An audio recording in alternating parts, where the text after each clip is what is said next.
The iPhone 12 is one of the most impressive iPhones in 2025, and in this video we're going to use the iPhone 12 throughout the day while we talk about the phone, take some photos and videos on the phone, and overall see how it holds up in 2025.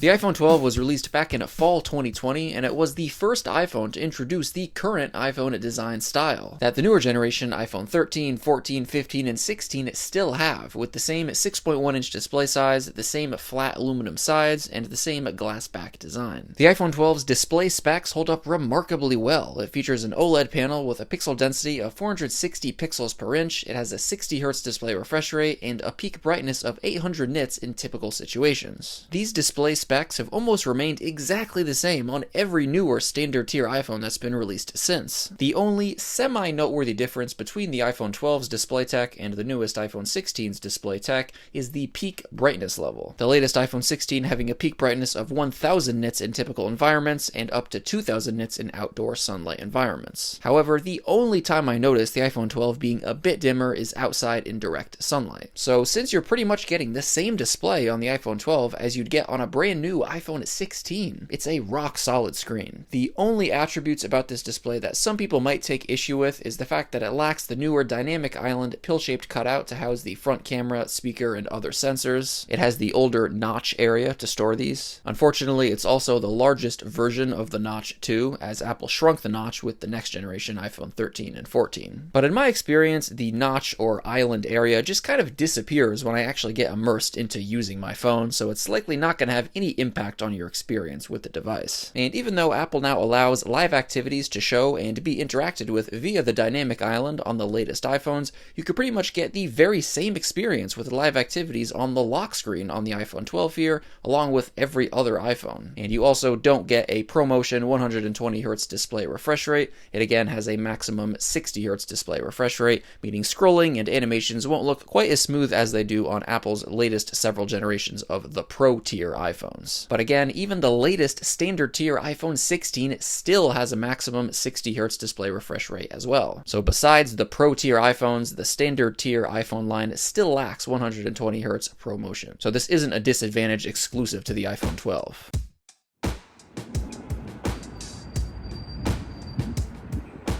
So in terms of cameras, we have two 12-megapixel main and ultra-wide lenses on the back, and of course we also have a front-facing camera that's also 12 megapixels. Photos taken with the iPhone 12 hold up great in 2025 with no real distinguishable disadvantages in comparison to all of the newer iPhone generations. Now something worth mentioning is that with the newest iPhone 15 and iPhone 16, Apple upgraded the main camera lens on these iPhones to 48 megapixels as opposed to the 12 megapixel main lenses on the iPhone 12 here and the iPhone 13 and 14. So when you zoom in on a photo you've taken, photos taken on the iPhone 15 and 16 do look sharper, but it's not a hugely noticeable difference. And the upgraded 48 megapixel main lens in the newest iPhone 15 and iPhone 16 allows for 2x optical zoom, where the iPhone 12 here and the iPhone 13 and 14 can only get digital 2x zoom. It still looks plenty good, it's just not going to be as sharp. And speaking of zoom, the maximum digital zoom for photos on the iPhone 12, 13, and 14 is 5x, where on the newest iPhone 15 and 16 it's 10x. And ultra-wide shots taken on all these iPhones look great, in addition to front-facing photos. Now you do lack a few of Apple's new camera additions with the iPhone 12 here. You don't get Apple's photographic styles feature, which gives you some additional color control over the way your photos will look before taking them. And you also only get Smart HDR3, which lacks some of the benefits brought about by Smart HDR4 and 5. Some of these improvements include more detailed shots, better dynamic range, and better night mode shots in darker environments. Now, of course, it entirely depends on the type of environment that you're shooting in, whether you're actually going to notice the difference between Smart HDR3 and Smart HDR4 and 5. But again, you unfortunately don't get some of the latest improvements with the iPhone 12 here. And every iPhone shown here all shoot video at up to 4K 60 frames per second. I think it's quite fair to say that video is one of the iPhone's strongest areas. And as you can see here, Apple's had video on lock for quite some time, as the video quality on the iPhone 12 largely looks the same as the latest iPhone 16's video quality. And by the way, the maximum digital zoom for video on the iPhone 12 here and on the iPhone 13 and 14 is 3 times, where on the iPhone 15 and 16 it's 6 times. So despite there being 4 whole new iPhone generations launched since its release, the iPhone 12's cameras still look great in 2025. You don't get all the bells and whistles that some of the newer generation iPhone camera systems have, but you're not missing out on any substantial camera features with the iPhone 12 here.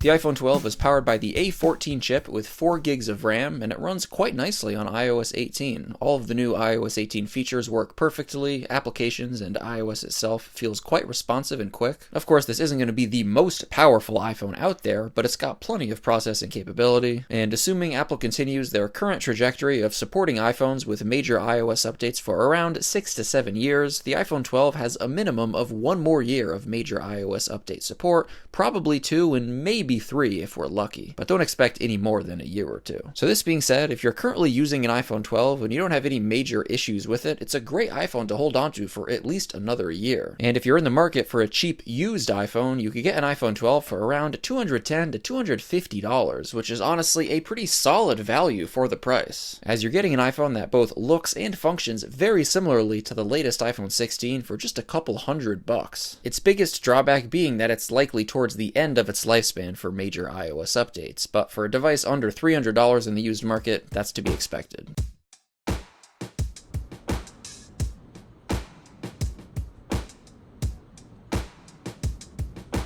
The iPhone 12 features a Lightning port for charging and data transfer. Apple only added USB-C with the iPhone 15 last year, so unfortunately you don't have the versatility of being able to charge your iPhone 12 with the same cable you probably use to charge your computer and a lot of other tech in your life, being a USB-C cable. It's not a big deal, just a minor inconvenience. And as much as the fundamental iPhone design hasn't changed since the iPhone 12, there's a handful of minor design changes that differentiate the iPhone 12 from some of the newer iPhones. The camera lens orientation on the iPhone 12 is vertical, and then on the iPhone 13, 14, and 15 they changed it to a horizontal orientation, and now on the iPhone 16 they actually changed it back to vertical with a slightly tweaked design. The back glass texture on the iPhone 12 here and on the iPhone 13 and 14 is glossy and reflective, where the newest iPhone 15 and 16 have a matte finish for the back glass texture. Also, the edges of the iPhone 12 here and the iPhone 13 and 14, where the glass meets the aluminum, is pretty squared off, where the newer iPhone 15 and 16 have a more rounded curved edge that feels smoother in the hand. But all these differences, except for the camera lens orientation, won't even be noticeable, as chances are you probably use a case on your iPhone, as you should.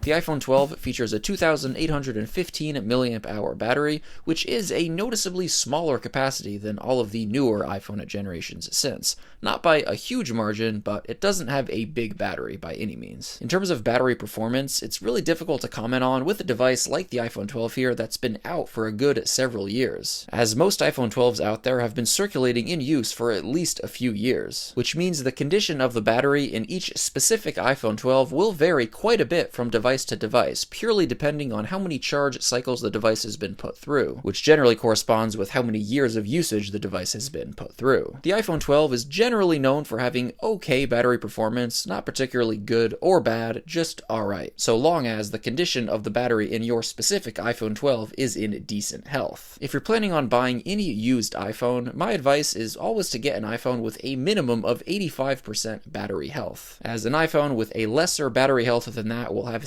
significantly worse battery performance than it did when it was new. So guys, the iPhone 12 continues to be very impressive in 2025. It still delivers a great iPhone experience, from the solid cameras to the very good looking 6.1-inch OLED display to the still well-performing A14 chip, all in a very current feeling iPhone design. When you compare the iPhone 12 to the previous generation iPhone 11, it's really evident how much of a design change this phone brought about with the flatter sides, which again hasn't changed on any of the newer iPhone generations since, making this iPhone again feel very modern. Let me know your thoughts on the iPhone 12 in 2025 in the comments down below. Thank you all so much for watching, and of course, as always, I'll catch you in the next one.